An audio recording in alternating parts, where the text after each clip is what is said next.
Start करते हैं जी। Questions last lecture में से, कोई कंफ्यूजन? ठीक है जी, आगे चलें।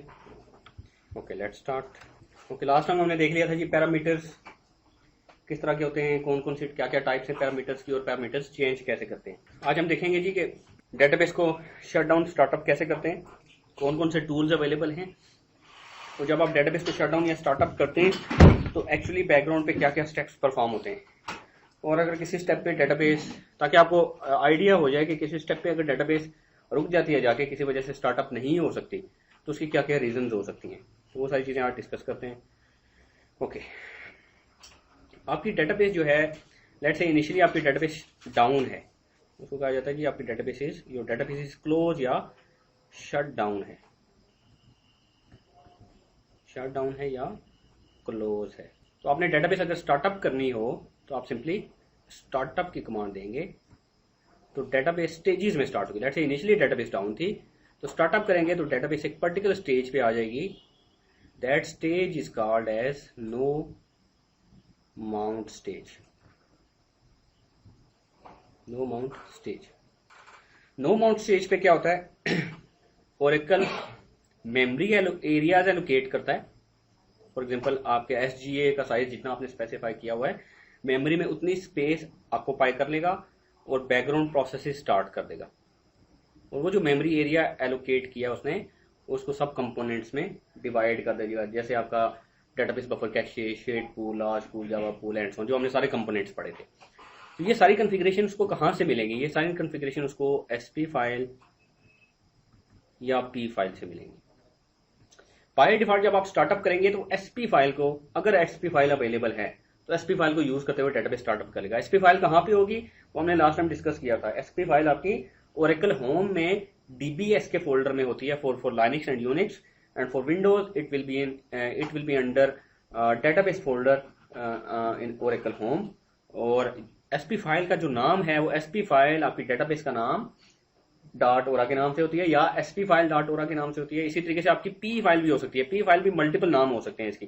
पी फाइल हो सकती है इनिट आपकी डेटाबेस का नाम डॉट ओरा, सिंपली इनिट डॉट ओरा के नाम से हो सकती है। पी फाइल डॉट ओरा के नाम, पी फाइल आपकी डेटाबेस का नाम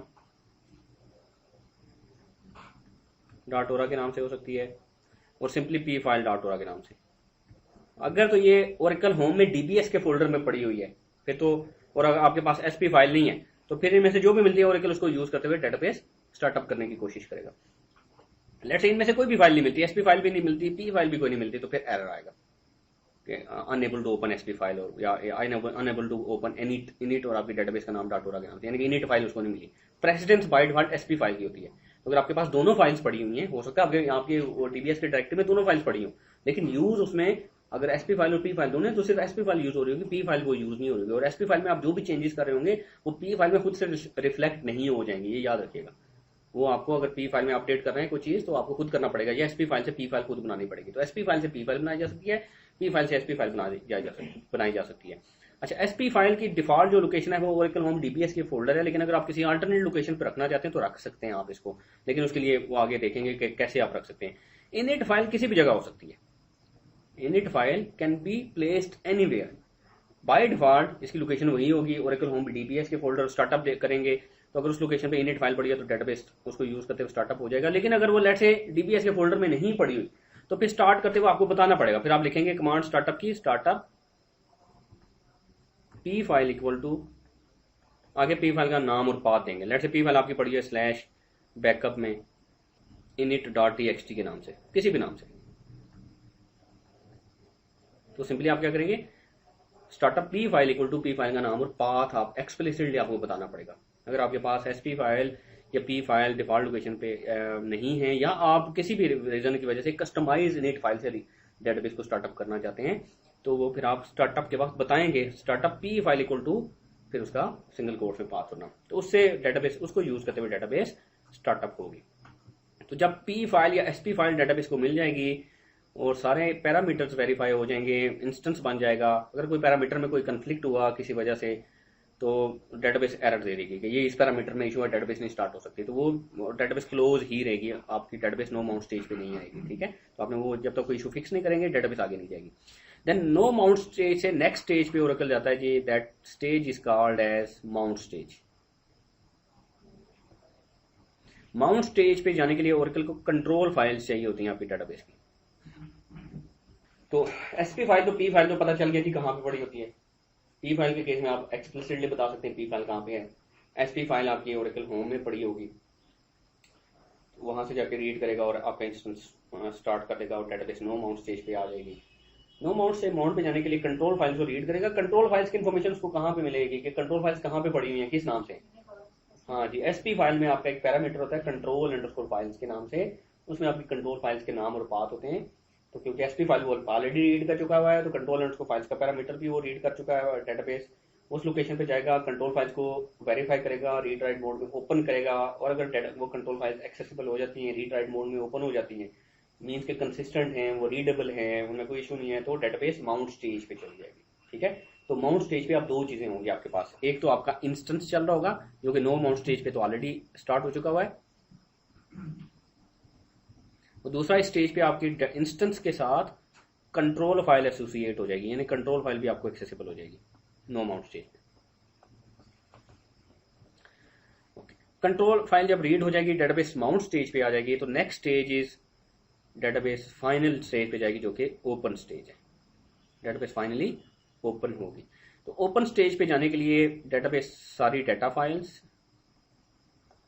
आपके डेटाबेस की जितनी डाटा फाइलें हैं उसको जाके वेरीफाई करेगा, सारी डाटा फाइल्स को रीड राइट मोड में ओपन करेगा, और रीडू लॉग फाइल्स हर ग्रुप में एटलीस्ट एक एक मेंबर को, अगर एक ग्रुप में मल्टीपल मेंबर्स हैं तो हर ग्रुप में एटलीस्ट एक एक मेंबर आपका एक्सेसिबल होना चाहिए, अवेलेबल होना चाहिए। रीडू लॉग फाइल्स इनको वेरीफाई करेगा, और अगर ये एक्सेसिबल होती हैं तो डेटाबेस क्या होगी, ओपन स्टेज पे हो जाएगी। तो इसको कहां से इंफॉर्मेशन मिलेगी कि डाटा फाइल्स कहां पे हैं, रीड लॉग फाइल्स कहां पे हैं, किस नाम से? नहीं, कंट्रोल फाइल से। Control file container, SP file में तो आपके सिर्फ पैरामीटर्स होते हैं, इंस्टेंस रिलेटेड पैरामीटर्स होते हैं। ठीक है, आपके जो डाटा फाइल्स के नाम और पाथ और रीड लॉग फाइल्स के नाम और पाथ और उनके ग्रुप्स की इन्फॉर्मेशन वो कंट्रोल फाइल के अंदर होती है। Control file is a Meta data about the Meta data of the database, means के डेटाबेस के फिजिकल स्ट्रक्चर की इन्फॉर्मेशन इसमें होती है। नंबर ऑफ डाटा फाइल्स, उनके नाम, उनके लोकेशन, कौन सी टेबल स्पेसिस का पार्ट है, कितने रीडू लॉग ग्रुप्स हैं, उनमें कितने मेंबर्स हैं, उनमें मेंबर्स के नाम और पाथ क्या है, साइजेस क्या है, एंड सो चेक पॉइंट की इन्फॉर्मेशन, एससीएंस की इन्फॉर्मेशन, ये सारी इन्फॉर्मेशन आपकी कंट्रोल फाइल के अंदर होगी। तो कंट्रोल फाइल ऑलरेडी वो रीड कर चुका हुआ है, तो कंट्रोल फाइल में जो जो डाटा फाइल्स के पाथ होंगे उन फाइल्स पाथ पे जाएगा, डाटा फाइल्स को ओपन करेगा, और अगर वो सक्सेसफुली ओपन हो जाती हैं, सिंक्रोनाइज्ड हैं, तो डाटाबेस ओपन हो जाएगी। डाटाबेस स्टेजेस में स्टार्ट करने का क्या पर्पज है कि आप डिफरेंट स्टेजेस पे डिफरेंट तरह के काम कर सकते हैं। कुछ काम है जो सिर्फ ओपन स्टेज पे किए जा सकते हैं, कुछ काम है जो सिर्फ माउंट स्टेज पे किए जा सकते हैं, कुछ काम है जो सिर्फ नो माउंट स्टेज पे किए जा सकते हैं। तो आगे चल के आप देखेंगे कि जैसे कंट्रोल फाइल रिक्रिएट करनी है तो आप नो माउंट स्टेज पे जाएंगे, डेटाबेस का कोल्ड बैकअप लेना है तो आप माउंट स्टेज पे जाएंगे, या आर्काइव लॉग मोड में कन्वर्ट करना है तो माउंट स्टेज पे जाएंगे, या डेटाबेस में कोई रिकवरी करनी है आपने तो माउंट स्टेज पे करेंगे, क्रिटिकल फाइल्स की रिकवरी एंड सो ऑन। बहुत सारी चीजें काम आप मेंटेनेंस टास्क बहुत सारे आप डिफरेंट स्टेजेस पे कर रहे होते हैं। ठीक है, तो बहुत सारे ऐसे हैं जो कि ओपन स्टेज पे भी किए जा सकते हैं। So once your database is open, तो आपका इंस्टेंस भी एग्जिस्ट करता है, कंट्रोल फाइल्स भी एग्जिस्ट करती हैं, आपकी सारी data files and redo log groups ये सारे एक्सेसिबल हो जाते हैं। ठीक है, तो ये जब ये सब कुछ एक्सेसिबल हो जाएगा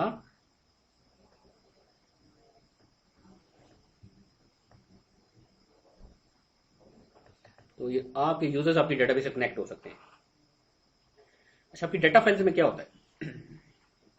डाटा फाइल्स के अंदर क्या स्टोर होता है? कौन कौन सा डाटा?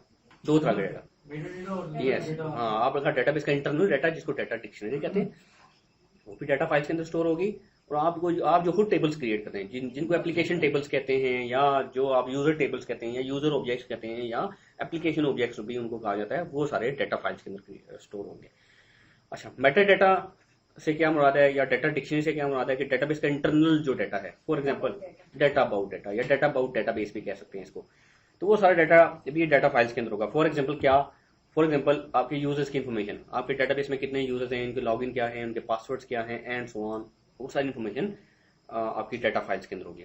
सो एक यूजर अगर आपकी डेटाबेस नो माउंट स्टेज पे है या माउंट स्टेज पे है तो क्या एक नॉर्मल यूजर डेटाबेस से कनेक्ट हो सकता है? नहीं हो सकता। क्यों नहीं हो सकता? नहीं, ठीक है, ओपन नहीं हुई, लेकिन क्यों नहीं हो सकता? डाटा फाइल्स एक्सेसिबल नहीं है। क्योंकि डाटा फाइल्स एक्सेसिबल नहीं है तो उसका यूजर नेम पासवर्ड वेरीफाई नहीं किया जा सकता। यूजर नेम पासवर्ड वेरीफाई होगा डाटा फाइल्स में से। तो डाटा फाइल में किसी टेबल में वो इन्फॉर्मेशन स्टोर्ड है तो डाटा फाइल्स में से वो डाटा फैच करके फिर वेरीफाई करेगा। तो माउंट और नो माउंट स्टेज पे क्योंकि डाटा फाइल्स एक्सेसिबल ही नहीं होती तो आपका नॉर्मल यूजर कनेक्ट नहीं हो सकता। सिर्फ एक यूजर है जो डेटाबेस के साथ कनेक्ट हो सकता है। आपका डेटाबेस अगर डाउन है या माउंट स्टेज पे है या नो माउंट स्टेज पे, और वो that is the only user that is सिस, जो कि डेटाबेस से कनेक्ट हो सकता है। सिस डीबीए के तौर पे वो डेटाबेस से कनेक्ट हो सकता है। सिस एक ऐसा यूजर है that is the only user that is authenticated outside the database. बाकी सारे यूजर डेटाबेस के अंदर से ऑथेंटिकेट होते हैं और ये डेटाबेस के बाहर से ऑथेंटिकेट होता है। बाहर से ये दो जगहों से ऑथेंटिकेट हो सकता है। One is the password file, एक इसकी एक पासवर्ड फाइल होती है उसमें इसका पासवर्ड स्टोर हुआ होता है, और सेकंड इज द ओएस। तो बाय डिफॉल्ट जो अगर आपने डेटाबेस डिफॉल्ट इंस्टॉलेशन करेंगे, सब कुछ कॉन्फ़िगर करेंगे तो ओएस और दोनों चीजें, पासवर्ड फाइल भी अवेलेबल होगी, ओएस ऑथेंटिकेशन भी होगी। इसको ओएस ऑथेंटिकेशन कहते हैं। पासवर्ड फाइल ऑथेंटिकेशन होती है।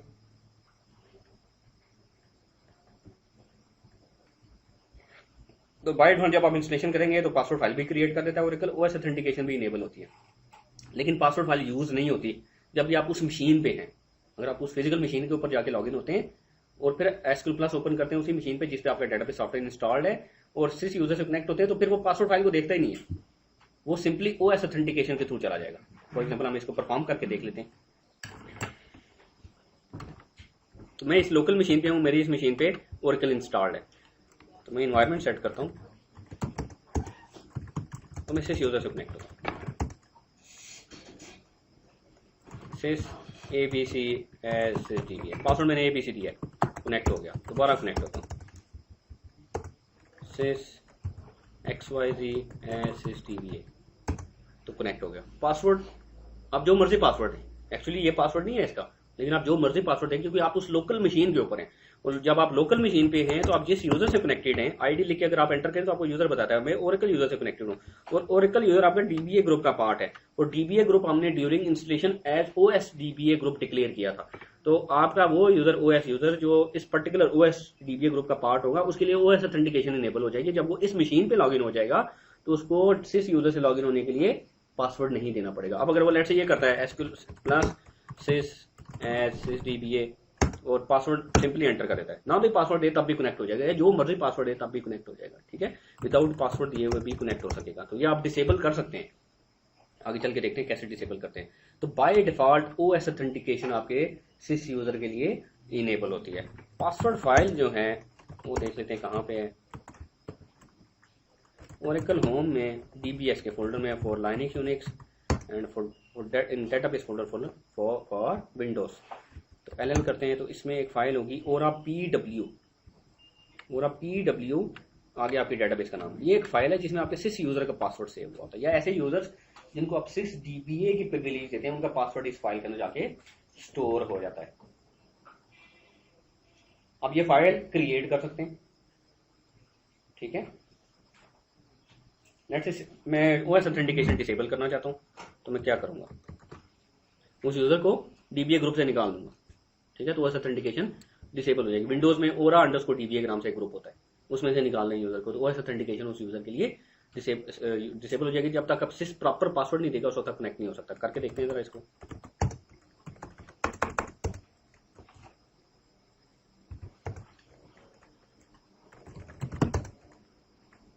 User mod -GO install -G, पहले देख लेते हैं कौन कौन से ग्रुप्स का पार्ट है। आईडी ओरेकल, तो ये ग्रुप्स हैं उसके, तो मैं इसको यूजर मॉड है, यूजर मॉडिफाई करती है। -G में चाहती हूँ जो ओ इंस्टॉल का ग्रुप रहे इसके पास। -G में मैं कहता हूँ जी ASM एडमिन का रहे उसके पास, डीबीए का ग्रुप ना हो। आगे यूजर का नाम दे देता हूँ। आईडी ओरेकल करते हैं तो आप देखिए वो ग्रुप ओरेकल यूजर है, उसका डिफॉल्ट ग्रुप प्राइमरी ग्रुप वो इंस्टॉल है और सेकेंडरी ग्रुप्स भी में वो इंस्टॉल तो आता ही आता है, और ASM अब वो डीबीए ग्रुप का पार्ट नहीं है इस वक्त। मैं यहाँ से इसी टर्मिनल से मैं एस यू कर देता हूँ। अब वो यूज़र जब लॉग ऑफ होकर दोबारा लॉगिन होगा तो ये चेंज तब उस पर इफेक्टिव होगी। एस यू माइनस यहाँ पे ओरेकल से लॉगिन हो जाते हैं और अब एसक्यूएल क्लास ओपन करते हैं। सॉरी, इन्वायरमेंट सेट करनी पड़ेगी।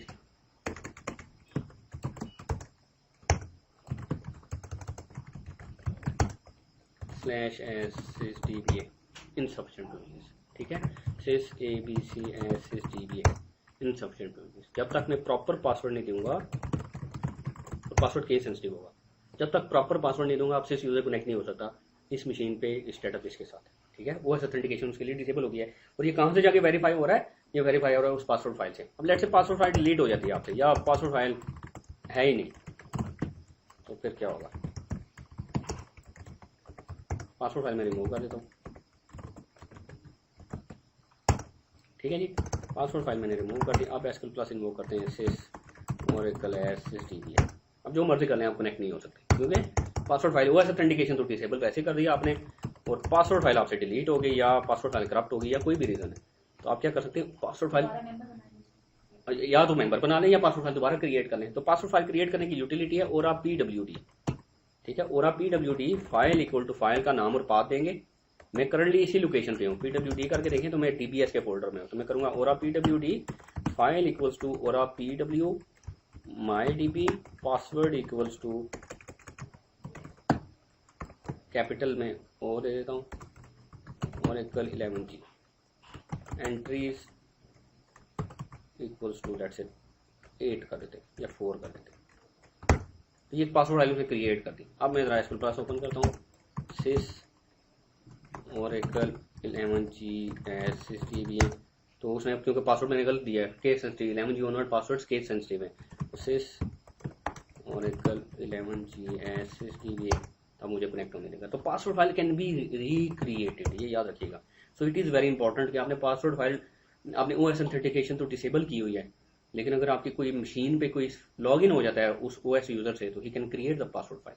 सो इट इज़ वेरी इंपॉर्टेंट कि आपने ओएस को प्रोटेक्ट किया हुआ है। आप फिजिकल मशीन की एक्सेस नहीं किसी को, यानी कोई मशीन आपकी मशीन पे किसी वजह से वो लॉगिन हो गया तो आप ओएस ऑथेंटिकेशन इनेबल है या डिसेबल है, इट डजंट मैटर। वो पासवर्ड फाइल रिक्रिएट कर सकता है और पासवर्ड फाइल रिक्रिएट करके आपके डेटाबेस से कनेक्ट हो सकता है, ठीक है जी।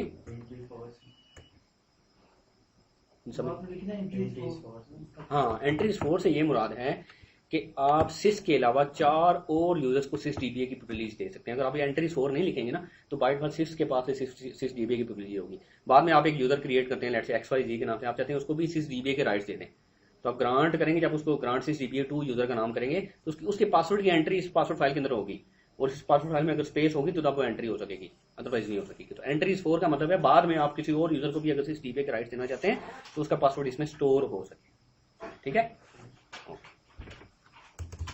तो और सारा जो हमने किया वो रिवर्ट कर देते हैं।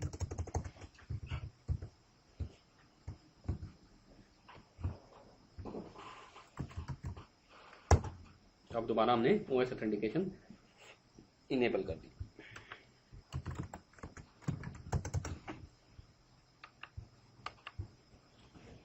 अच्छा, डेटाबेस को शटडाउन स्टार्टअप कैसे किया जा सकता है? मल्टीपल तरीके हैं जी।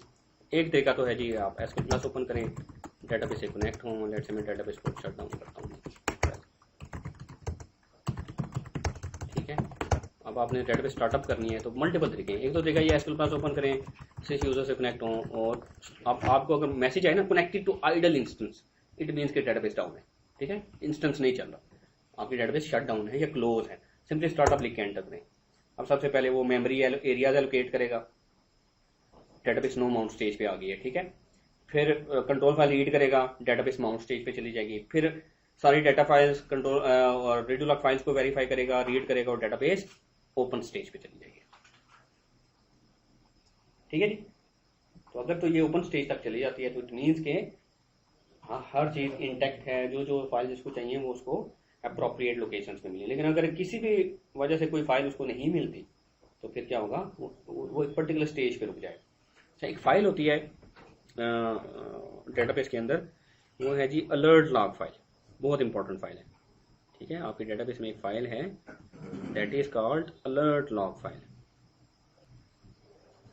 Alert log file. फाइल का नाम होता है जी अलर्ट, आपके डेटाबेस का नाम जो भी नाम है डॉट ओरा के नाम से, और this is the text file, और इसमें आपकी डेटाबेस के मेजर जो इवेंट्स हैं, डेटाबेस स्टार्टअप, शटडाउन,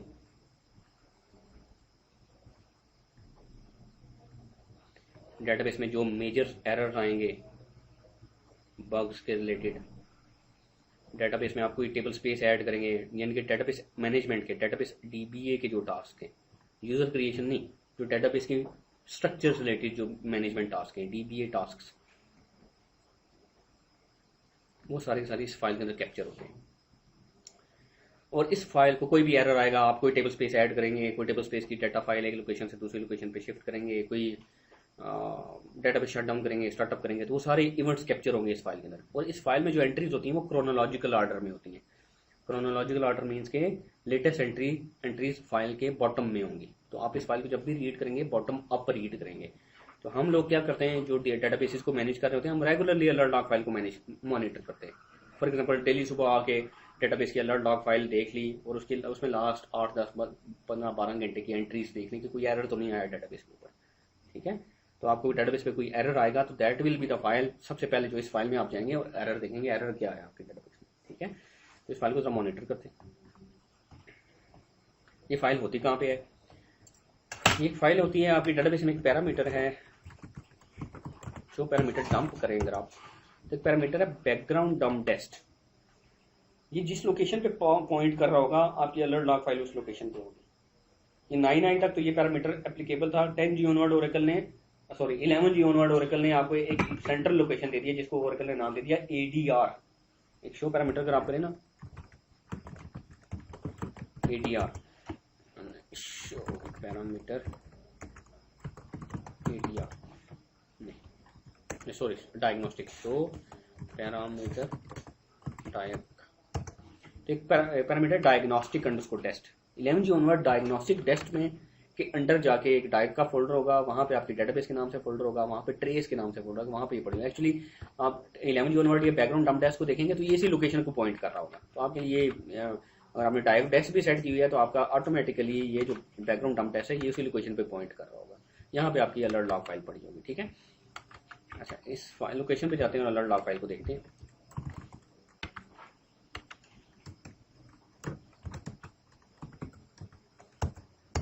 तो ये है जी, मेरे केस में ये मैंने पूरा पाथ कॉपी किया है, ये यहाँ तक ये पाथ है, ये पूरा पाथ मैंने कॉपी किया और इस लोकेशन पे आ गया हूँ। ls-l करेंगे तो आपको बहुत सारी फाइल्स इसमें नजर आएंगी। आपको .trc फाइल नजर आएंगी, these are called trace files. .trm files नजर आएंगी, these are called trace metadata files. ये 11G ऑनवर्ड आई हैं, ठीक है।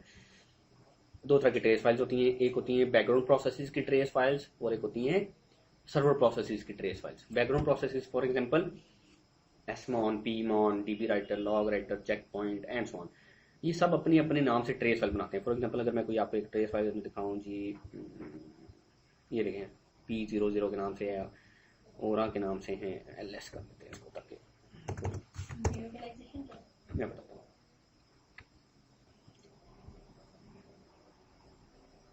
ये देखें जैसे CKPT प्रोसेस की एक ट्रेस फाइल है, बहुत सारी ट्रेस फाइल हैं। इसी तरीके से आपका जी ASMB के नाम से एक प्रोसेस है, बैलेंस के नाम से, मार्क के नाम से प्रोसेस है, फिर आर्काइवर प्रोसेस की फाइल्स हैं एंड सो, बहुत सारी फाइल्स आपको नजर आएंगी यहाँ पे, ठीक है। ये फाइल्स क्या करती हैं, अगर किसी भी बैकग्राउंड प्रोसेस को कोई एरर आता है या उसमें कोई इन्फॉर्मेशन राइट करनी होती है तो वो एक ट्रेस फाइल बनाता है, एक ट्रेस मेटाडाटा फाइल बनाता है। मेटाडाटा में क्या होता है, उसमें इन्फॉर्मेशन होती है कि ट्रेस के अंदर क्या होगा, और फिर उसकी डिटेल एक फाइल बनाता है .trc के नाम से। तो दो फाइल्स बनती है, एक .trm के नाम से, एक .trc के नाम से। लेकिन this is 11G onward, 11G से पहले क्या था, एक ही फाइल बनती थी .trc के नाम से, TRM फाइल नहीं हुआ करती थी। TRM फाइल को हम यूजेज देखेंगे नेक्स्ट बुक के अंदर। तो TRM फाइल का पर्पस क्या है, एक टूल ओरेकल ने दिया है ADRCI के नाम से, उसके थ्रू आप क्या करते हैं, सारी ट्रेस फाइल्स को पैकेज करके आप ओरेकल सपोर्ट को भेज सकते हैं। तो ये वो TRM फाइल्स वो यूटिलिटी रीड करती है, सारी ट्रेस फाइल्स को जिप करती है और फिर आपको एक लोकेशन पे दे देती है। तो पहले आपको ये होता था कि सारी ट्रेस फाइल मैनुअली सर्च करनी है, एक लोकेशन पे रखनी है, जिप करनी है, ओरेकल सपोर्ट को देनी है। अगर आपने कोई बग आया हुआ है, कोई इशू आया उसको उसके रेजोल्यूशन के लिए, तो आप वो बहुत सारे काम ओरेकल ने बहुत ज़्यादा आसान कर दिए। तो एक तो बैकग्राउंड प्रोसेसेस की अगर कोई एरर आता है या कोई भी इन्फॉर्मेशन राइट करनी है तो वो ट्रेस फाइल बनाएगा। और एक आपका जो सर्वर प्रोसेस है, फॉर एग्जांपल मैं डेटाबेस से कनेक्टेड हूँ तो मेरे लिए एक सर्वर प्रोसेस डेटाबेस सर्वर के ऊपर होगा। तो अब अगर मेरे सर्वर प्रोसेस को कोई एरर आएगा तो वो एक ट्रेस फाइल बनाएगा, और वो ट्रेस फाइल होगी आपकी डेटाबेस का नाम अंडरस्कोर ओरा अंडरस्कोर आपके वो जो सर्वर प्रोसेस है, हर सर्वर प्रोसेस की एक आईडी होती है ओएस के ऊपर। अगर आप देखें ना PS-EF की कमांड है, PS-EF की कमांड लाने की यूज में क्या करती है, ओएस पे जितने प्रोसेसेस इस वक्त चल रहे हैं उनके नाम, उनके प्रोसेस आईडीज, उनके पेरेंट प्रोसेस आईडीज, वो कौन सी फाइल्स को यूज करेंगे, वो सारी इन्फॉर्मेशन देते हैं आपको। तो PS-EF किया तो ये सारे प्रोसेसेस आपको दिखाती है। तो ये देखें बहुत सारे प्रोसेस चल रहे हैं, जैसे एक प्रोसेस है ओरेकल यूजर से चल रहा है, ये उसकी प्रोसेस आईडी है, ये उसके पेरेंट प्रोसेस आईडी है, और ये इस टाइम पे कनेक्टेड हुआ था, और ये सीपीयू यूजेज की इन्फॉर्मेशन है, और ये प्रोसेस का नाम है आगे। तो आपके जो प्रोसेसेस होते हैं जो कि यूजर के लिए जिनको सर्वर प्रोसेसेस कहा जाता है, वो प्रोसेसेस होते हैं आपके जी, ग्रैप करके सिर्फ वो प्रोसेसेस देख लेते हैं, ओरा अंडरस्कोर, तो ये सारे दिखा दिए उसने मुझे।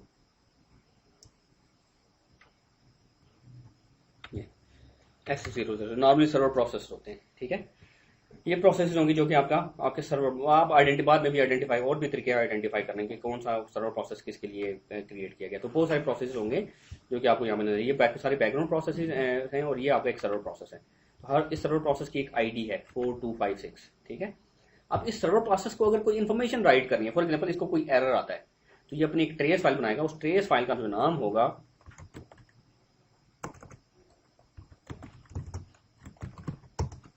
ट्रेस फाइल का नाम होगा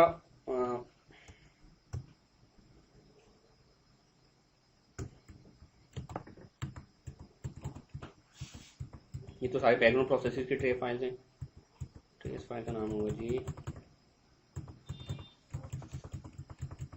ये आपकी डेटाबेस का नाम अंडरस्कोर ओरा, और अंडरस्कोर उसकी जो प्रोसेस आईडी थी ओएस पे .trm और .trc, वो दो फाइल्स बनाएगा। जैसे फॉर एग्जांपल ये दो फाइल्स हैं, तो ये किसी सर्वर प्रोसेस की ट्रेस फाइल है। वो सर्वर प्रोसेस की ट्रेस फाइल दो वजह से बनती है। वन रीजन इज कि उसको कोई एरर आया सर्वर प्रोसेस को, उसने कोई इन्फॉर्मेशन राइट करनी है। द सेकंड रीजन इज कि डीबीए ने क्या किया हुआ है कि आपका एक पर्टिकुलर यूजर है, उसकी एक्टिविटी लॉग करना चाह रहा है, किस रीजन की वजह से, परफॉर्मेंस की वजह से। वो एक्टिविटी, एक तो दो रीजन वैसे रीजन हो सकते हैं। एक्टिविटी के सारी उसने क्या क्या कमांड चलाई, उन कमांड से कितना टाइम लिया, कितना सीपीयू लिया, कितनी मेमोरी ली, कितनी डिस्क में से डाटा रीड किया, कितनी मेमोरी में से डाटा रीड किया, वो डिटेल्ड परफॉर्मेंस रिलेटेड इन्फॉर्मेशन वो एक ट्रेस फाइल में डाल देता है। This file is used to diagnose the performance issues. Let's say user कहता है मैं एक पर्टिकुलर सेट ऑफ स्टेप्स से मैं डेटाबेस पे रन करता हूँ तो बहुत टाइम लगता है मुझे, तो डीबीए क्या करेगा, उसका सेशन ट्रेस करेगा, उसके सेशन में ट्रेस इनेबल करेगा, उसे कहेगा सारा काम करो। जब वो सारा काम कर लेगा तो वो ट्रेस फाइल जनरेट हो जाएगी। फिर उस ट्रेस फाइल को वो रीडेबल फॉर्म में कन्वर्ट करेगा। एक यूटिलिटी होती है TK-prof के नाम से, TK-PROF, वो यूटिलिटी यूज करके इस ट्रेस फाइल को रीडेबल फॉर्म में कन्वर्ट करेगा, और फिर देखेगा क्या क्या क्यूरीज चलाई और कौन सी क्यूरीज पे कितना टाइम लगा, और कौन कौन से स्टेप्स पे कितना, सारे एग्जीक्यूशन प्लान्स भी आ जाएंगे, सब कुछ आ जाएगा उसके अंदर। तो आप एक्टिविटी मॉनिटर कर सकते हैं, तो ट्रेस इनेबल कर सकते हैं डेटाबेस के ऊपर। डेटाबेस पे ट्रेस इनेबल कर देंगे तो जो भी यूजर डेटाबेस से कनेक्टेड है उन सब की सारी एक्टिविटीज फाइल्स के अंदर जाके लॉग होना शुरू हो जाएंगे। लेकिन उससे इंपैक्ट क्या होगा, डेटाबेस की परफॉर्मेंस बहुत सीवियरली इंपैक्ट करेगी, क्योंकि वो साथ साथ वो फाइल्स के अंदर तो सारी इन्फॉर्मेशन राइट करा क्या कर रहा है। तो आप नॉर्मली जो है पूरी डेटाबेस पे ट्रेसिंग इनेबल नहीं की जाती, पर्टिकुलर सेशन के अंदर इनेबल की जाती है जिनको आप चाहते हैं कि यार परफॉर्मेंस के इश्यूज आ रहे हैं और उनको आप मॉनिटर करना चाहते हैं कि क्या परफॉर्मेंस के इश्यूज है, ठीक है। तो वो ट्रेस फाइल जनरेट होती है। तो ट्रेस फाइल्स की समझ आ गई आपको। दो तरह की ट्रेस फाइल्स होती हैं, एक बैकग्राउंड प्रोसेसेस की ट्रेस फाइल्स और एक सर्वर प्रोसेसेस की ट्रेस फाइल्स। और क्यों जनरेट होती हैं ये भी आपको पता चल जाएगा। क्वेश्चन हो तो साथ साथ कीजिएगा। हम अलर्ट लॉग फाइल को जरा मॉनिटर करते हैं। मैं सारी फाइल्स रिमूव कर रहा हूँ यहाँ से, रेगुलरली यहाँ से रिमूव करनी चाहिए। जो आपने कहा कि वो ट्रेस फाइल्स को आगे मॉनिटर करते हैं रूटीन के अंदर, तो वो तो लाइन में ढेर लगा हुआ है ना, इसको आप किन फाइल्स कैसे मॉनिटर करेंगे? देखिए, आप जब किसी सेशन में ट्रेसिंग इनेबल करेंगे तो सबसे पहले उसकी फाइंड करेंगे ना, उस यूजर की सेशन आईडी क्या है, उसकी प्रोसेस आईडी क्या है। हाँ, वो आप अलर्ट लॉग ट्रेस फाइल को नहीं देखेंगे आप अलर्ट लॉग फाइल को देखेंगे। अलर्ट लॉग फाइल आपको एरर देगा कि ये एरर आया, फिर उसकी डिटेल्ड में आप बताएगा ये ट्रेस फाइल है, उसमें ट्रेस फाइल भी बताएगा आपको, ठीक है। तो आप ट्रेस फाइल को इंडिविजुअली तो देख नहीं सकते ना, आप अलर्ट फाइल को देखेंगे। आपके लिए जो पॉइंट ऑफ कांटेक्ट है वो अलर्ट लॉग फाइल है। So you will monitor the alert log file and alert file के अंदर होगा कि कौन कौन सी ट्रेस फाइल के अंदर उसकी डिटेल्ड इन्फॉर्मेशन है, ठीक है। तो ये फाइल जो है ना बहुत ज़्यादा रेगुलरली यहाँ पे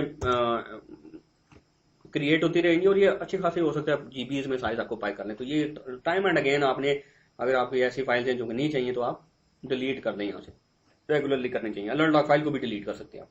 तो डेटाबेस नेक्स्ट टाइम जब अलर्ट लॉग फाइल उसको चाहिए होगी तो नहीं बना लेगा, ठीक है। तो रेगुलरली आपको यहाँ से फाइल्स आपके मॉनिटर करनी चाहिए और फाइल्स को रिमूव करना चाहिए। बैकअप ले लें तो मर्जी आपकी, लेकिन अदरवाइज जरूरत नहीं होती। एक एरर आया है तो दोबारा भी अगर वो एरर आएगा तो एक नई ट्रेस फाइल बन जाएगी, अलर्ट लॉग फाइल नहीं बन जाएगी। तो अलर्ट लॉग फाइल को मॉनिटर कैसे करते हैं, लेट से आप इसको ओपन कर लें, फॉर एग्जांपल जी एडिट में ओपन कर लेते हैं अलर्ट, आगे में डेटाबेस का नाम डॉट लॉग के नाम से फाइल है। तो इसको अगर इसको आप रीड करें तो उसमें देखिएगा, ये देखें जी डेटाबेस पे जो भी ये डेट एंड टाइम के साथ आता है, ठीक है। ये डेट आ रही है, टाइम आ रहा है, फिर ये डेटाबेस स्टार्ट हो रहा है तो वो इवेंट आ रहे हैं, फिर उसने ये पैरामीटर्स कुछ दिखाए, फिर उसने ये सारे ये फिर ये जो पैरामीटर्स थे एसपी फाइल में जो थे, जो उसने रीड किए, जो डिफॉल्ट पैरामीटर्स थे, नॉन डिफॉल्ट पैरामीटर्स थे, डिफॉल्ट पैरामीटर्स इसमें नहीं आते, नॉन डिफॉल्ट पैरामीटर्स जो उसने रीड किए, फिर डेटाबेस में बैकग्राउंड प्रोसेसेस उसने सारे स्टार्ट किए, ये सारे डीबी राइटर है एंड सो ऑन, डाइव का प्रोसेस है, मेमोरी मैनेजर का है एंड सो ऑन, ठीक है। फिर उसने डिस्पैचर स्टार्ट किया, फिर ओरेकल बेस उसने चेक किया, फिर डेटाबेस उसने माउंट की और कंट्रोल फाइल उसने वेरीफाई की एंड सो ऑन, फिर उसने एंड पे डेटाबेस ओपन की होगी। तो ये सारे सेट ऑफ स्टेप्स जो उसने परफॉर्म किए, ठीक है। अगर कोई एरर आएगा तो एरर का फॉर्मेट होगा, कंट्रोल एफ करके देख लें, ओरा डैश और आगे एरर नंबर होगा। जैसे यहाँ पे देखें ओरा डैश 1109 आ रहा है जी, उसकी डिस्क्रिप्शन देखेंगे ऑल्टर डेटाबेस क्लोज नॉर्मल, तो वो आपको पता चलेगा यार कोई ओरा एरर्स भी आए हैं, ठीक है। एंड सो इस तरीके से आप फाइंड कर सकते हैं। तो इस फाइल को रीड करने के लिए आप करते हैं कि नॉर्मली हम बॉटम अप रीड करते हैं, सबसे बॉटम में जाएंगे तो बॉटम अप रीड करना शुरू करेंगे, तो लेटेस्ट एंट्रीज फाइल्स के बॉटम में होंगे, ठीक है। तो ये फाइल आपने रेगुलरली मॉनिटर करनी होती है, या हर आगे चैप्टर में आएगी जी कि ये फाइल आपने देखनी है, ये फाइल देखनी है। सो ये फाइल इंपॉर्टेंट है, इसलिए इसको याद रखिएगा। अलर्ट लॉग फाइल मॉनिटर करने के 3-4 तरीके हैं। एक तरीका ये है कि मैं इसको एक सेशन ओपन करूं, टेल -f की यूटिलिटी है लाने के, इसमें टेल -f आगे फाइल का नाम दे दें तो रन टाइम पे ये आपको फाइल दिखाता है। फॉर एग्जांपल मैं करता हूँ, आप एसक्यूएल प्लस पे जाइए, alter system switch log file की कमांड देते हैं, अब ये एंट्री उसमें आ जाएगी, ठीक है। Thread 1 log sequence advance to trace log से चेकर हो गया। तो जो आप काम करेंगे साथ साथ अलर्ट लॉग फाइल के अंदर एडमिनिस्ट्रेटिव जो डाटाबेस की मेंटेनेंस से रिलेटेड है, यूजर क्रिएशन नहीं, यूजर को राइट्स वगैरह वो इन्फॉर्मेशन इसमें नहीं आएगी, यूजर क्या कर रहे हैं वो इन्फॉर्मेशन इसमें नहीं आएगी, डेटाबेस की हेल्थ के बारे में इन्फॉर्मेशन, डेटाबेस के फिजिकल स्ट्रक्चर के बारे में इन्फॉर्मेशन, वो सारी इन्फॉर्मेशन इस फाइल के अंदर आएगी। अच्छा, एक तो यूटिलिटी है कि डेटाबेस को शट डाउन स्टार्टअप करने की एसक्यूएल प्लस, दूसरी यूटिलिटी इंटरप्राइज मैनेजर है, ठीक है। इंटरप्राइज मैनेजर आप स्टार्ट स्टॉप करेंगे जी, emctl स्टार्ट db कंसोल, जब ये स्टार्ट हो जाएगा तो इंटरप्राइज मैनेजर में आप लॉगिन होंगे सीसी यूजर से। अगर डेटाबेस डाउन है तो आपको डाउन दिखाएगा और स्टार्टअप का बटन दिखाएगा आपको। अगर आप यहाँ पे जैसे पेज पे देखें तो इस तरीके से आप यूजर नेम पासवर्ड, ओएस का यूजर नेम पासवर्ड देंगे, डेटाबेस का यूजर नेम पासवर्ड देंगे। अगर इंस्टेंस अप है तो ग्रीन में दिखाएगा, इंस्टेंस डाउन है तो रेड में दिखाएगा, और रेड में अगर आपको दिखाएगा तो स्टार्टअप का बटन दिखाएगा, अप है तो शट डाउन का बटन दिखाएगा। तो आप इंटरप्राइज मैनेजर से स्टार्टअप शट डाउन सब कुछ कर सकते हैं, और सारा काम आप कमांड लाइन से एसक्यूएल प्लस से भी कर सकते हैं। 2 यूटिलिटीज होंगी। एक तीसरी यूटिलिटी अवेलेबल है जो नॉर्मली जो है वो क्लस्टर्ड एनवायरनमेंट में अवेलेबल होती है। 11 जो ऑनवर्ड ये यूटिलिटी आपको एक सिंगल इंस्टेंस डेटाबेस में भी अवेलेबल है।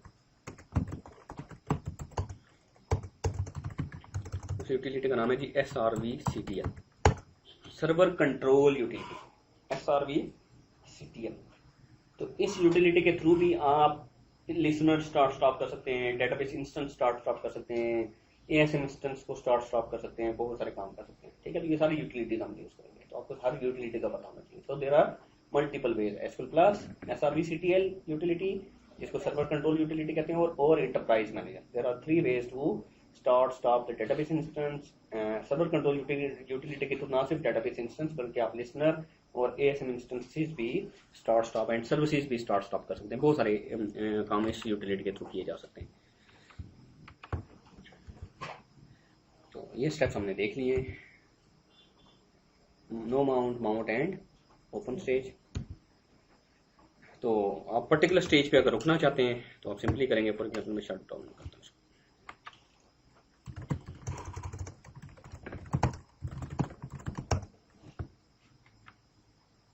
एक दफ़ा स्टार्ट कर लेते हैं। आप अपनी अपनी मशीन पे बेशक कर लें, मशीन ऑन करें और साथ साथ ये परफॉर्म करें ताकि आपको ना कोई इशू ना हो तो आपको इसी वक्त पता चल जाए और आपको अंडरस्टैंड करने में आसानी हो। तो आप जब भी आप आएँ मशीन में, ये इस लैब में आने का पर्पज़ ये है कि यहाँ पे आपके पास मशीन अवेलेबल हैं, ओरेकल इंस्टॉल्ड हैं, उनके ऊपर आप खुद से इंस्टॉलेशन करना चाहें तो वो खुद कर सकते हैं और आप फिर डेटाबेस को डेली आके स्टार्ट कर लिया करें, या जो भी हम कर रहे हैं आपको थोड़ा सा मैं टाइम दिया करूँगा ताकि आप साथ साथ परफॉर्म कर लें। तो लेट्स से मैं डेटाबेस को करता हूँ जी स्टेप्स में स्टार्ट, मैं करूँगा स्टार्टअप नो माउंट। अगर मैं करता हूँ तो डेटाबेस नो माउंट स्टेज पे जाके रुक जाएगी। नो माउंट से माउंट स्टेज पे जाना चाहता हूँ तो आल्टर डेटाबेस माउंट। अब यहाँ पे दोबारा स्टार्टअप नहीं लिखूंगा, आल्टर डेटाबेस माउंट। तो जब माउंट स्टेज पे चली जाएंगी, अगर कंट्रोल फाइल को मिल जाती है तो आल्टर डेटाबेस ओपन। ठीक है, इसी तरीके से आप रिवर्स भी आ सकते हैं। तो alter database open.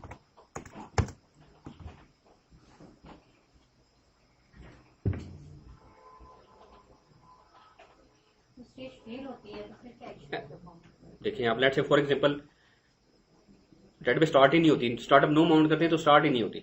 It means के एसपी फाइल या पी फाइल या तो अवेलेबल नहीं है या उनमें कोई पैरामीटर्स, और अगर पैरामीटर का कोई इशू है तो आपको पैरामीटर दिखाएगा भी कि ये पैरामीटर जो है ना वो इसका इशू है जिसकी वजह से स्टार्ट नहीं हो रही। For example mount no mount stage पे आ गई लेकिन नो माउंट से माउंट पे नहीं जाती, तो इट मीन्स के कंट्रोल फाइल का कोई इशू है। आपको लर्न लॉग फाइल देखनी पड़ेगी, फौरन लर्न लॉग फाइल में आएगा जी फ्रॉम कंट्रोल फाइल मिसिंग है या उसमें एरर है या कोई इशू है, वो फिक्स करेंगे आप। और फिर माउंट से ओपन स्टेज पे जब जाएंगे तो सारी डाटा फाइल्स और रीड लॉग फाइल्स को मैनेज मॉनिटर करेगी। अगर किसी भी डाटा फाइल या रीड लॉग फाइल में कोई मसला होता है एरर देके वहां पर रुक जाएगी। फॉर एग्जाम्पल भी करके देख लेते हैं, मैं करता हूँ select name from V dollar data file, ये व्यू है जिसमें आप सारी डाटा फाइल्स के नाम देख सकते हैं। ये मेरे पास 2 डाटा फाइल्स हैं, मैं किसी एक डाटा फाइल का नाम जाके चेंज कर देता हूँ।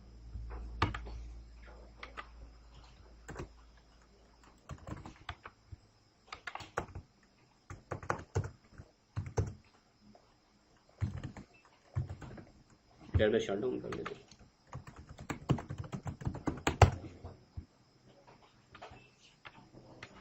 शट डाउन अवॉइड नहीं करना चाहिए, ऐसा अभी यहाँ पे हम यूज कर रहे हैं।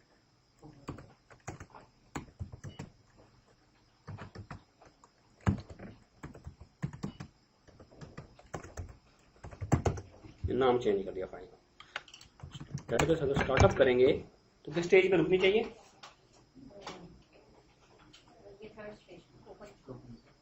नहीं, माउंट से ओपन पे जाते हुए एक फाइल नहीं मिलेगी ना, लेकिन माउंटेड कह के उसने एरर दे दिया आगे। ठीक है, उसने एरर दिया can not identify log data file, file का नंबर दिया और फिर डीबी राइटर में एक ट्रेस फाइल बनाई। कहाँ पे बनाई होगी? वहीं वहाँ पे वो जो ट्रेस की डायरेक्टरी है वो डाटा फाइल और आगे फाइल का नंबर और आगे पाथ नाम और पाथ भी दे दिया। ये फाइल उसको नहीं मिली।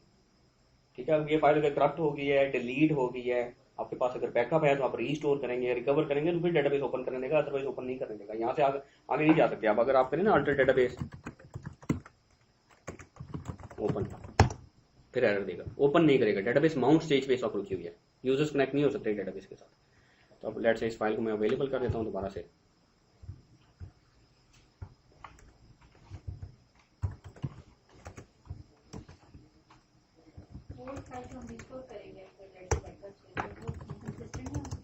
बिल्कुल हो सकती है, तो बैकअप एंड रिकवरी में देखेंगे आपके पास फिर आर्काइव होनी चाहिए। अगर आर्काइव नहीं है फिर आप इस डाटा फाइल को ऑफलाइन करें, फिर डेटाबेस इस डाटा फाइल के बगैर फिर डेटाबेस ओपन करनी पड़ेगी, विदाउट फिर ये डाटा फाइल अवेलेबल नहीं रहेगी आप। ठीक है, आप देखें अल्टर डेटाबेस ओपन किया, वो डाटा फाइल मिल गई उसको, उसने डेटाबेस ओपन कर। तो ये सारे एरर्स उसमें अलर्ट लॉग फाइल में आए होंगे साथ साथ। सो स्टार्टअप माउंट है, स्टार्टअप अल्टर डेटाबेस माउंट है, स्टार्टअप नो माउंट है, alter database mount, alter database open, या सर्वर कंट्रोल यूटिलिटी से अगर आपने करना हो तो SRVCTL स्टार्ट डेटाबेस -D, आगे डेटाबेस का नाम -O और आगे स्टेज। ठीक है, करके देख लेते हैं। शट डाउन करता हूँ मैं इसको। अगर लेट से आपको नहीं पता इसका सिंटैक्स तो सिंपली SRVCTL लिख के एंटर करें तो आपको सारा सिंटैक्स बता भी देगा। SRVCTL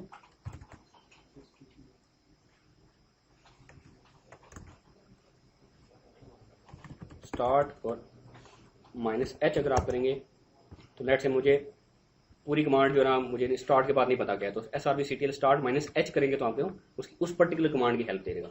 यहाँ पे ये देखें आपके पास डिफरेंट ऑप्शन है, SRVCTL start database, -D database का नाम, -O स्टार्टअप ऑप्शंस। ठीक है, तो मैं कर लेता हूँ ये -D में डेटाबेस का नाम MyDB है, -O ओपन, -O ही था ना, हाँ जी।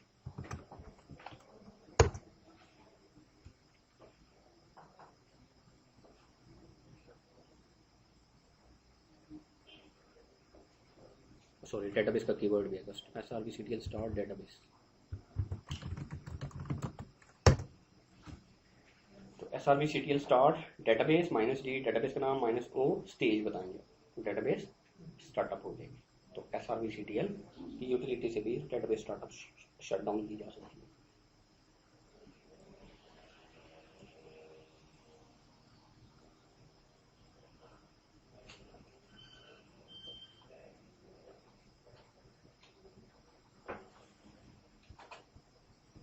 ठीक है जी, डेटाबेस स्टार्टअप हो गई है। अगर आप SQL लिख के एंटर करते हैं स्लैश SSDBA तो डेटाबेस स्टार्टेड है। अब आप वेरीफाई करना चाहते हैं डेटाबेस किस स्टेज पे है, डेटाबेस का नाम क्या है, select name comma open underscore mode from $, database करेंगे, आपको डेटाबेस बताएगा। डेटाबेस का नाम MyDB है और रीड राइट मोड में ओपन है सर। अगर ये माउंट स्टेज पे होगी तो यहाँ पे माउंटेड लिखा हुआ आएगा, अगर ये ओपन है तो यहाँ पे रीड राइट लिखा हुआ आएगा। ठीक है,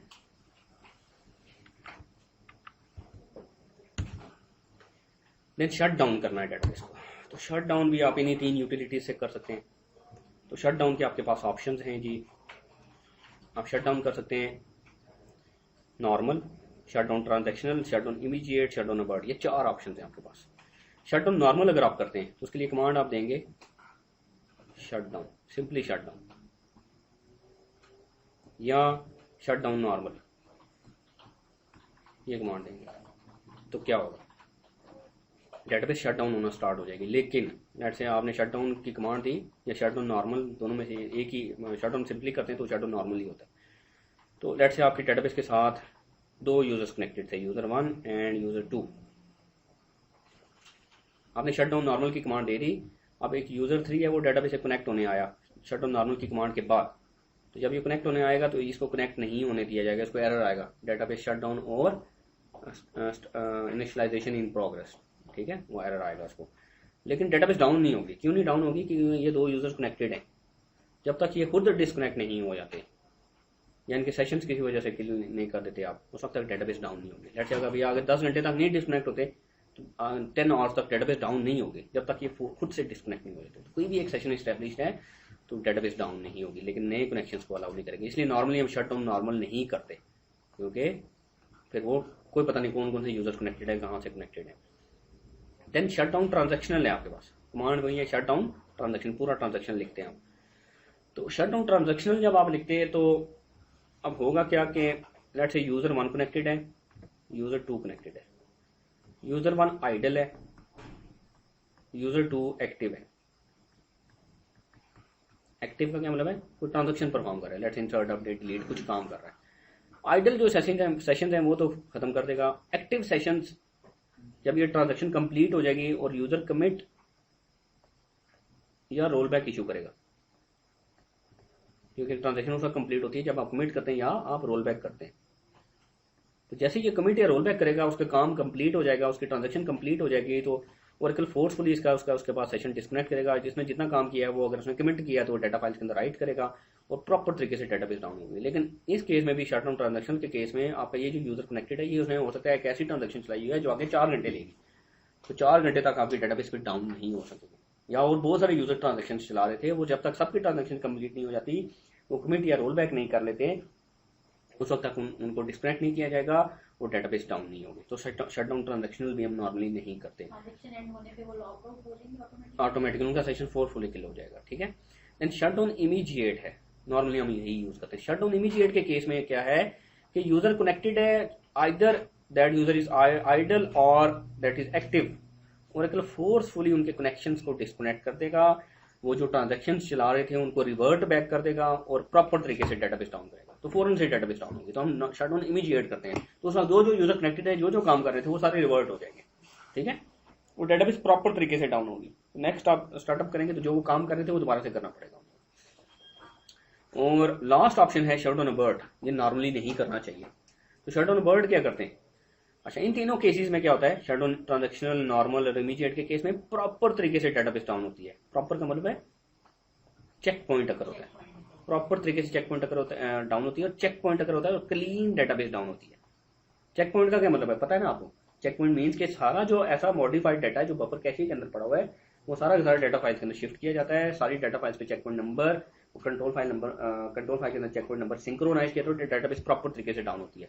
अब जब नेक्स्ट टाइम डाटाबेस स्टार्टअप होगी तो उसको कोई रिकवरी की जरूरत नहीं होगी, इंस्टेंस रिकवरी की जरूरत नहीं। लेकिन शट ऑन अबर्ट आप करते हैं तो डाटाबेस में जितना भी डर्टी बफर्स हैं या जो मॉडिफाइड डाटा, वो डाटा फाइल्स के अंदर राइट नहीं किया जाता, फौरन से डाटाबेस शट डाउन कर दी जाती है। और जो चेंज डाटा जो बफर कैशे के अंदर है वो लॉस हो जाता है, प्रॉपर तरीके से चेक पॉइंट टक्कर नहीं होता।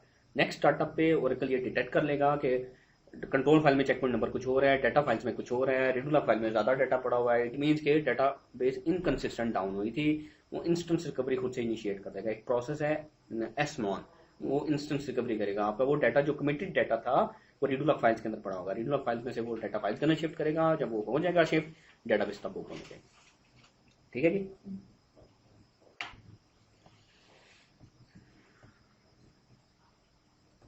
तो नॉर्मली हम क्या करते हैं, शट डाउन इमीडिएट करते हैं। लेकिन लेट से किसी वजह से शट डाउन इमीडिएट हैंग कर गया,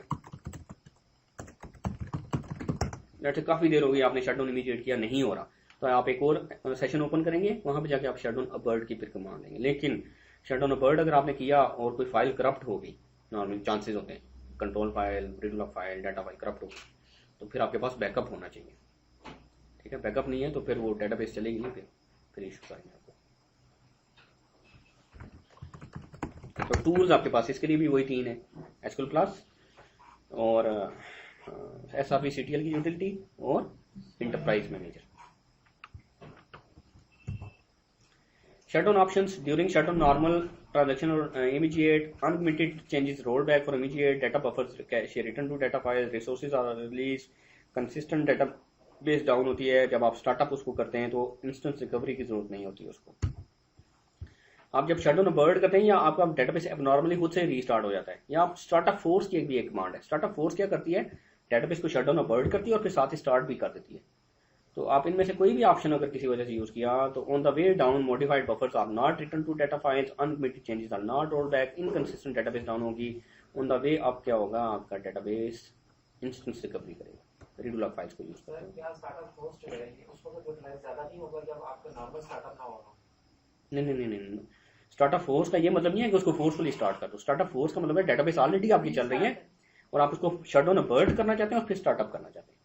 एक ही एक्शन में। हाँ, एक ही एक्शन में। स्टार्टअप फोर्स का ये मतलब नहीं है कि डेटाबेस डाउन है और स्टार्ट नहीं हो रही तो स्टार्टअप फोर्स करेंगे तो स्टार्ट हो जाएगी, ऐसा नहीं है।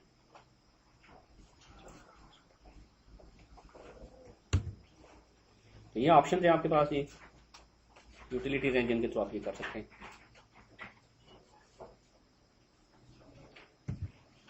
Alert log file enterprise manager से भी देखी जा सकती है। तो इंटरप्राइज मैनेजर ओपन कर लेते हैं। एक तो मैंने आपको दिखा दिया कि आप खुद से उसको किसी नोट पैड या वर्ड पैड या किसी एडिटर में ओपन कर लें। दूसरा तरीका आपके पास इंटरप्राइज मैनेजर है, वहां पे आप लॉग इन होके अलर्ट लॉग फाइल को मॉनिटर कर सकते हो। EM मेरे ख्याल में डाउन हो गया जी, EMCTL stop console.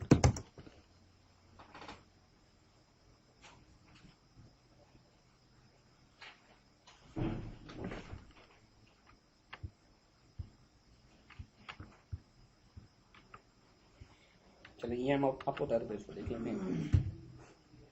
Trace files हमने देख ली, ठीक है। ट्रेस फाइल्स मैंने आपको बता दी है, सर्वर प्रोसेस की होती हैं, बैकग्राउंड प्रोसेस की होती है, अलर्ट लॉग फाइल होती है, ठीक है। ये तीन फाइल्स हमने देख ली, लोकेशन भी देख लिया हमने। ये आगे चल के दोबारा देखेंगे हम ADR को, तो वहाँ पे और दोबारा से ये सारी चीज़ें डिस्कस होंगी। ओके जी, देन जी डायनेमिक परफॉर्मेंस व्यू। सबसे पहले हम जरा डाटा डिक्शनरी को देखते हैं। डाटा डिक्शनरी,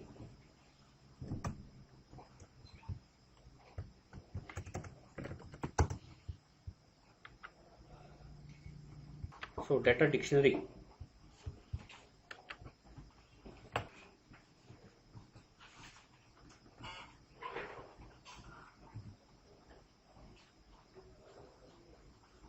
हर डेटाबेस में डाटा डिक्शनरी होती है, जिसको एसक्यूएल सर्वर में इसको मेटा डाटा कहते हैं, ओरेकल में इसको डाटा डिक्शनरी कहते हैं एंड सो ऑन। ठीक है, हर डेटाबेस के अंदर मेटा डाटा या डाटा डिक्शनरी होती है। तो डाटा डिक्शनरी है क्या?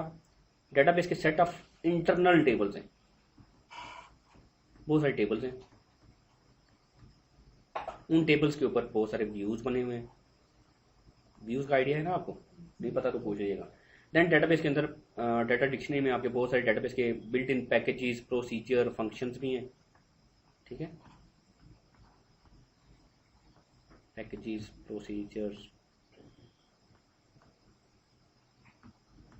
Functions,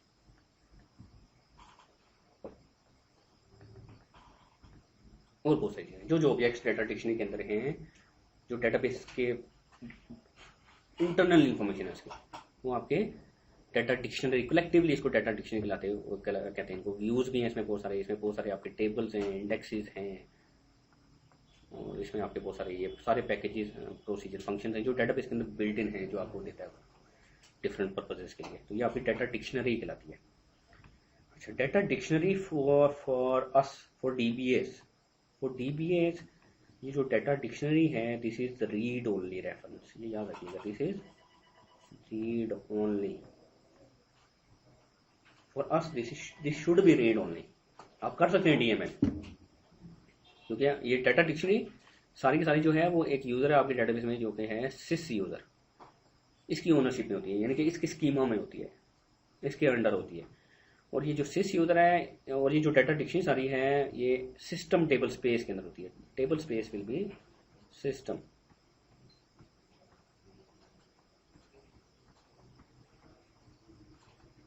so system table space बहुत इंपॉर्टेंट है, अगर ये अवेलेबल नहीं होगी तो डेटाबेस चलेगी नहीं, इसकी डाटा फाइल एक्सेसिबल नहीं होंगी तो डेटाबेस ओपन ही नहीं होगी।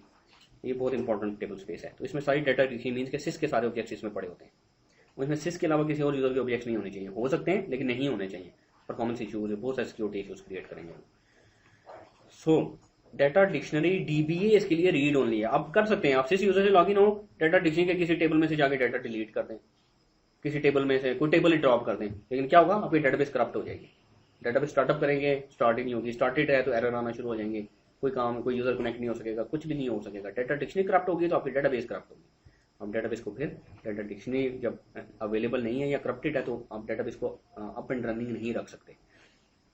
सो हमारे लिए ये रीड ओनली है। लेकिन हम क्या करते हैं, डीबीएस डेटाबेस के अंदर कोई भी काम करते हैं तो उसके लिए स्पेसिफिक टूल्स हैं, कमांड्स हैं। फॉर एग्जांपल हम कहते हैं कोई यूजर क्रिएट करना तो क्रिएट यूजर की कमांड है, क्रिएट यूजर, यूजर का नाम आइडेंटिफाइड बाय आगे उसका पासवर्ड।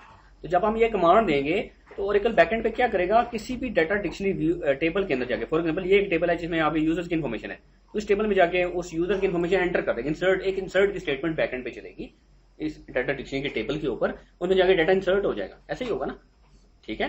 तो DML Oracle internally data dictionary के अंदर इंसर्ट, अपडेट, डिलीट की स्टेटमेंट चला रहा होगा, आप कमांड चला रहे होंगे, वो बैकएंड पे डाटा डिक्शनरी को अपडेट कर रहा होगा। तो बैकएंड पे जो डाटा डिक्शनरी के ऊपर ओरेकल डीएमएल स्टेटमेंट चलाता है उसको रिकर्सिव एसक्यूएल कहते हैं, recursive SQL, recursive SQL.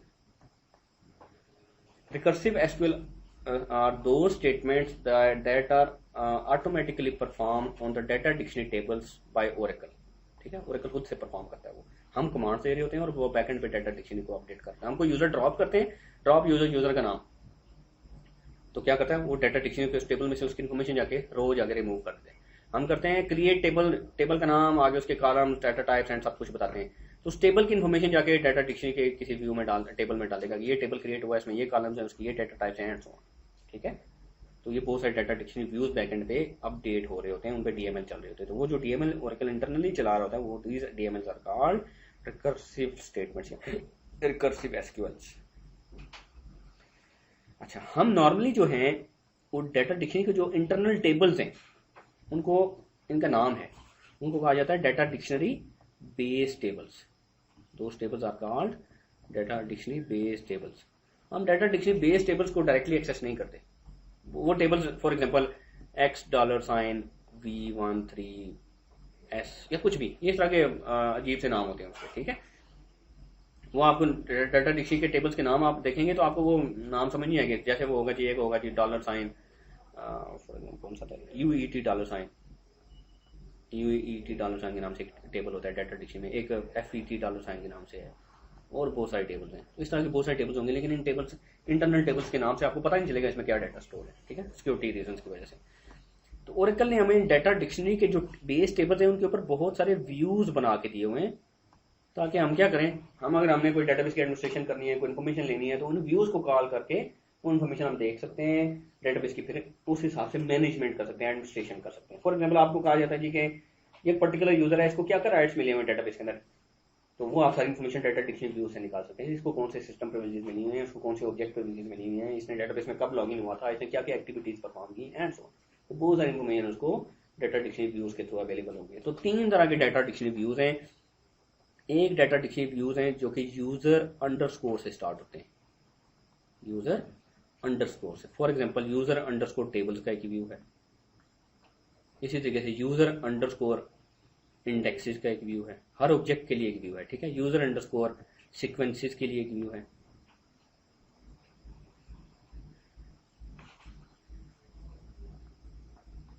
And so बहुत सारे व्यू है। यूजर अंडरस्कोर ऑब्जेक्ट्स के लिए एक व्यू है जिसमें सारे ऑब्जेक्ट्स आ जाते हैं। तो जब भी आप कोई यूजर क्रिएट करते हैं, क्रिएट यूजर, यूजर का नाम आइडेंटिफाइड बाय उसका पासवर्ड, तो उसको ऑटोमेटिकली इन सारे यूजर अंडरस्कोर से स्टार्ट होने वाले व्यूज के ऊपर सिलेक्ट के राइट्स मिल जाते हैं। जैसे आपने एक यूजर क्रिएट किया HR के नाम से, तो HR यूजर को खुद से ही आपने उसको कोई राइट्स दिए या नहीं दिए, उसको डाटा डिक्शनरी के इन टेबल्स के ऊपर खुद से ही राइट्स, व्यूज के, सॉरी ये टेबल्स नहीं है, व्यू है, इन डाटा डिक्शनरी व्यूज के ऊपर खुद से ही सिलेक्ट के राइट्स मिल जाएंगे। अब जब ये यूजर लॉग इन होगा, इसको आपने लेट से क्रिएट सेशन के राइट्स दिए और क्रिएट टेबल के राइट्स दिए और एक टेबल स्पेस भी दी।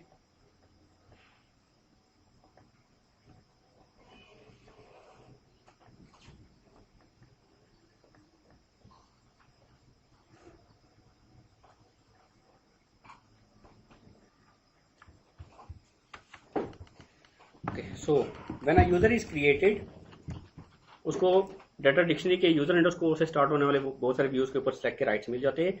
अब जब ये एक यूजर टेबल क्रिएट करेगा, वो टेबल क्रिएट हो जाएगा उसके स्कीमा में, उसकी इन्फॉर्मेशन डाटा डिक्शनरी में जाके पॉपुलेट हो जाएगी, और वो देखना चाहता है एक यूजर के उसके स्कीमा में कौन कौन से टेबल्स हैं, वो कौन सी टेबल स्पेस में स्टोर हुए हैं, एंड उनका साइज क्या है, उसमें डाटा कितना है।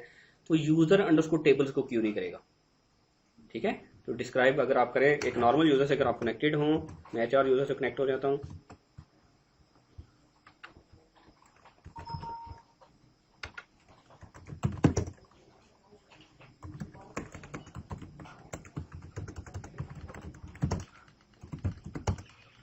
मैं कहता हूँ डिस्क्राइब यूजर अंडरस्कोर टेबल्स, तो बहुत सारे कॉलम्स आपको नजर आएंगे।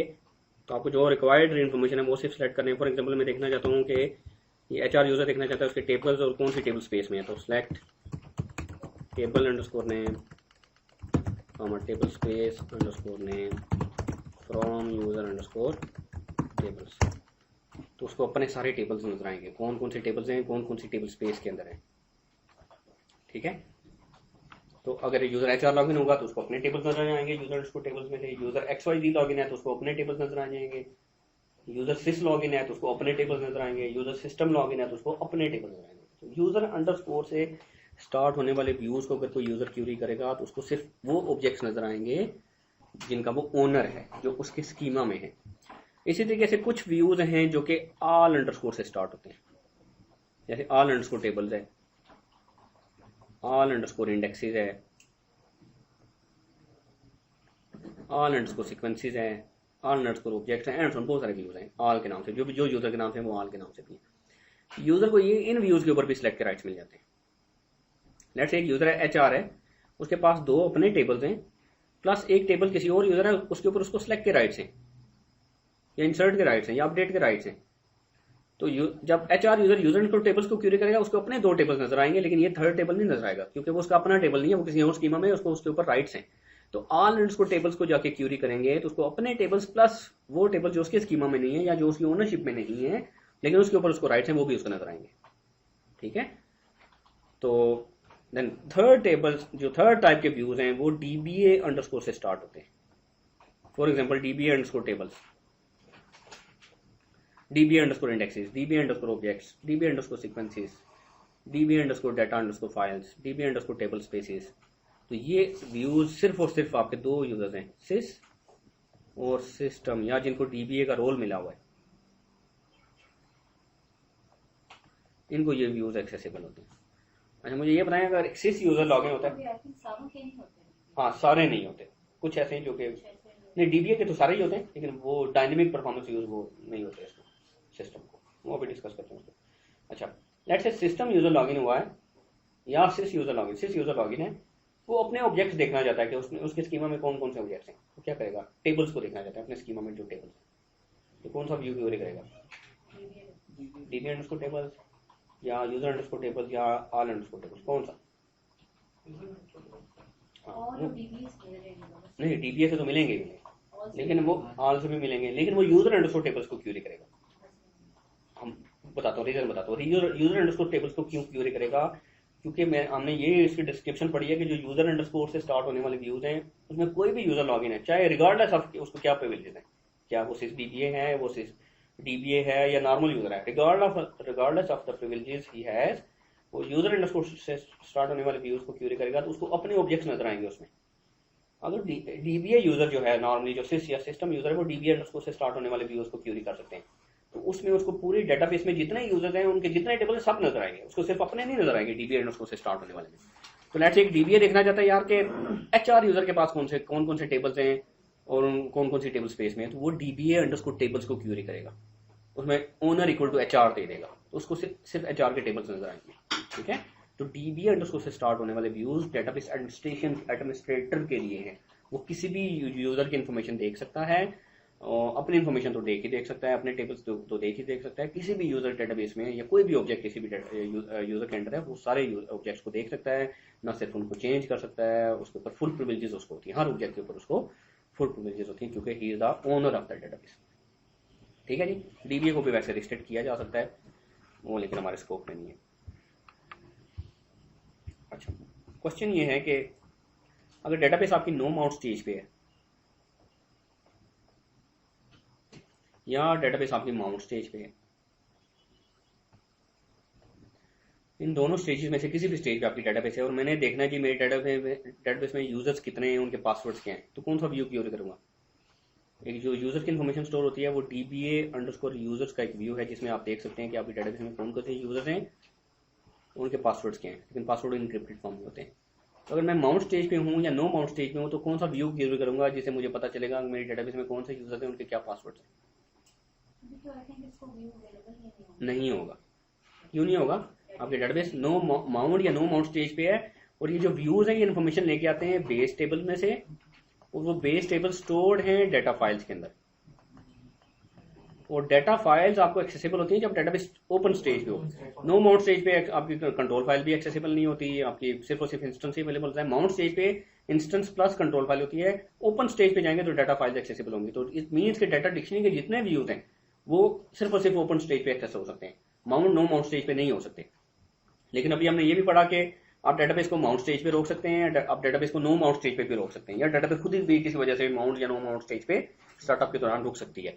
तो आप उस स्टेज पे अगर आपको पर्टिकुलर इन्फॉर्मेशन चाहिए डेटाबेस से रिलेटेड, तो उसके लिए ओरेकल ने अलग से आपको व्यूज दिए हैं। Those views are called $V views, इनको $V व्यूज भी कहते हैं, इनको डायनेमिक परफॉर्मेंस व्यूज भी कहते हैं,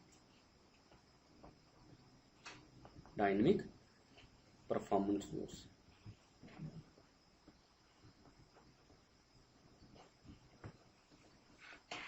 $V से स्टार्ट होते हैं। ये व्यूज जो हैं बहुत सारे व्यूज हैं, जैसे $, डेटाबेस है,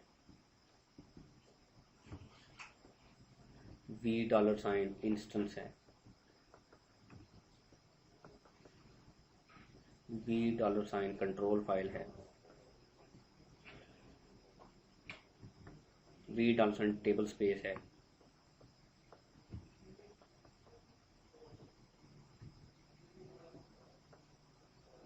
$, डाटा फाइल है, $, पैरामीटर है,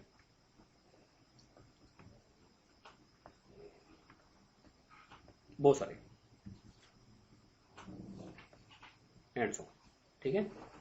ये व्यूज जो हैं जो $, वाले हैं, ये दो तरह के हैं। These are two type of views.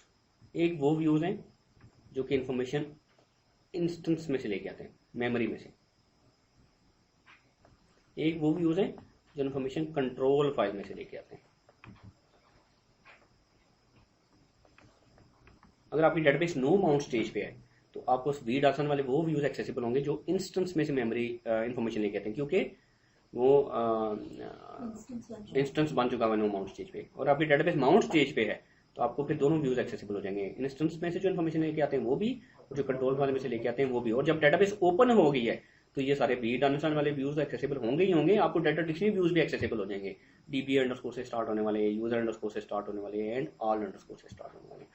So this is very important कि आपको डिफरेंट व्यूज का पता हो, कौन से व्यू में किस तरह की इन्फॉर्मेशन है वो पता हो, व्यूज के नाम पता हो आपको, ताकि आपको कोई इन्फॉर्मेशन चाहिए तो आपको इन्फॉर्मेशन उन व्यूज में से निकाल सकें।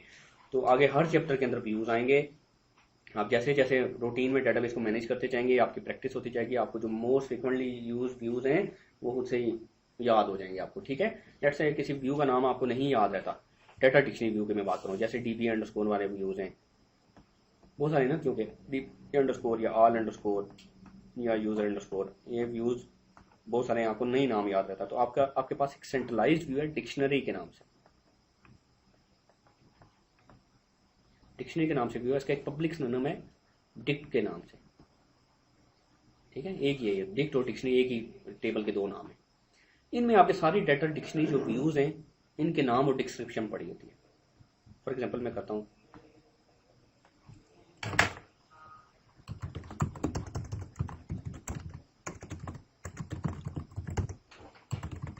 जैसे मुझे डिस्क्राइब करते हैं डिक्ट को या डिक्शनरी को, मैं कहता हूँ select from dict where name like %IND%। मैं ऐसा डाटा डिक्शनरी व्यूज के नाम देखना चाहता हूँ जिनमें इंडेक्स या IND किसी भी जगह आता है, तो आपको ये सारे दिखा दें, vdarsan वाले भी, vdarsan वाले भी, और all_ वाले भी, और user_ वाले भी, और db_ आपको सारे व्यूज जैसे इंड कॉलम्स है, db इंड स्टैटिस्टिक्स है, पार्टीशंस है, db इंडेक्सेस है, ये आपको db इंड कॉलम्स है, तो बहुत सारे व्यूज आपको। और अगर कमेंट्स भी देखेंगे तो आगे इसमें कमेंट्स लिखा आ रहा होगा इस व्यू में किस तरह की इन्फॉर्मेशन स्टोर है। जैसे आपका डिक्ट या डिक्शनरी का व्यू है, इसी तरीके से एक और व्यू आपके पास अवेलेबल है dict_ कॉलम्स या डिक्शनरी_ कॉलम्स। इसमें डाटा डिक्शनरी व्यूज के जो कॉलम्स है उनकी इन्फॉर्मेशन है कि कौन से कॉलम में किस तरह के डाटा स्टोर है।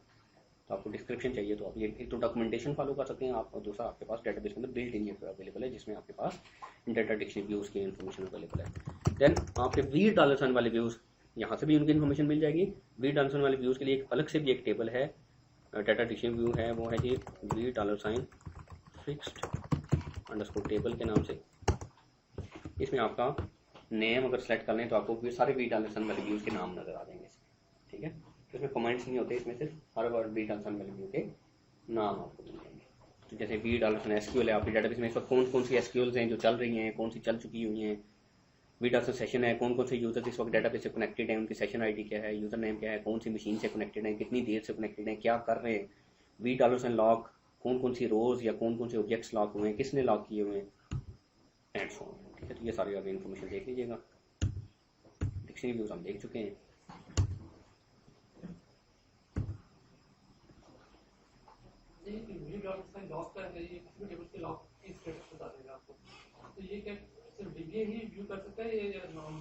नॉर्मल यूजर नहीं कर सकता, vdarsan वाले व्यूज या db_ से स्टार्ट होने वाले व्यूज वो नॉर्मल यूजर नहीं एक्सेस कर सकता।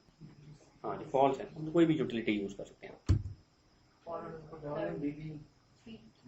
3 db_ टेबल्स, all_ टेबल्स करेंगे तो जो यूजर कनेक्टेड है उसको अपने प्लस उस पे उसको जिसके ऊपर राइट्स हैं वो उसको नजर आएंगे, सारे नहीं नजर आएंगे डेटाबेस में।